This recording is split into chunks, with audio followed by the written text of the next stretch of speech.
पुढील वर्षी होणारी गोकुळ दूध संघाची निवडणूक ही महायुती म्हणून सामोरं जात असताना राज्यातल्या वरिष्ठ नेत्यांनी जिल्ह्यातील नेत्यांची बैठक घेत महायुती म्हणून लढण्याचा पर्याय दिलाय।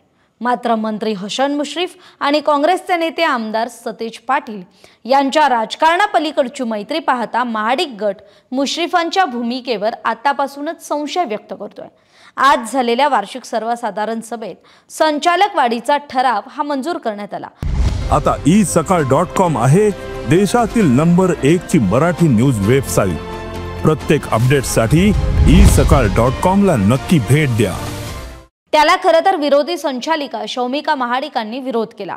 वास्तविक संचालक वाढीच्या मागे कोल्हापूर जिल्हा बँकेतील मुश्रीफ पॅटर्न गोकुळ दूध संघाच्या निवडणुकीत राबवला जाण्याची शंका महाडिक गटाला आहे। कोल्हापूर जिल्हा बँकेत जिल्ह्यातील सर्वच एकमेकांच्या विरोधात असणाऱ्या नेत्यांना एकत्र करत जिल्हा बँकेत सत्ता स्थापन करण्यात मुश्रीफांनी यश मिळवलं।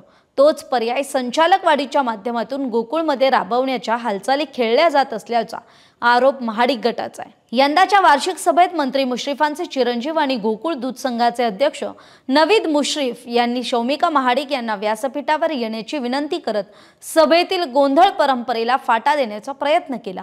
तर दुसरीकडे विरोधाची धार कमी करत महाडिकांनी काही मुद्द्यांवर आक्षेप घेत सभासदांमध्येच बसणं पसंत केलं आणि तो निर्णय घेतला। आगामी गोकुळच्या निवडणुकीत महायुती म्हणून भाजप, शिवसेना आणि राष्ट्रवादी एकत्र येण्याचा पर्याय अशातच मंत्री मुश्रीफांनी सतेज पाटलांच्या सोयीची भूमिका घेण्यावर देत असल्याचा आरोप महायुतीतल्या काही नेत्यांचा आहे।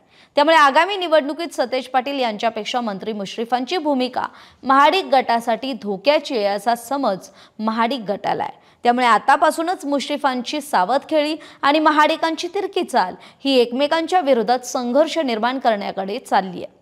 वार्षिक सभेच्या पार्श्वभूमीवर शौमिका महाडिकांनी पत्रकार परिषद घेत गोकुळचे अध्यक्ष नवीद मुश्रीफ हे माझे लाडके भाऊ आहेत, तर वार्षिक सभेच्या व्यासपीठावरून प्रश्नांची उत्तरं न मिळाल्यानं महाडिकांनी थेट अध्यक्षांनाच लाडक्या भावानं फसवलं, त्यांनी पळपुटी भूमिका घेतली असा थेट इशारा दिल्यानं आगामी निवडणुकीतील संघर्षाची ठिणगीची आग कुठपर्यंत लागणार हे येणारा काळच सांगेल। तरी आपल्याला याविषयी काय वाटतंय आपली मतं कमेंट करून जरूर कळवा।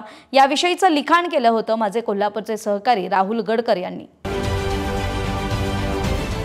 महाराष्ट्रातील सर्व बातम्यांचे विश्वासार्ह व्यासपीठ सकाळच्या सर्व सोशल मीडिया प्लॅटफॉर्मला लाईक, फॉलो आणि सबस्क्राइब करा। तसंच सर्व नोटिफिकेशनसाठी बेल आयकॉन प्रेस करायला विसरू नका।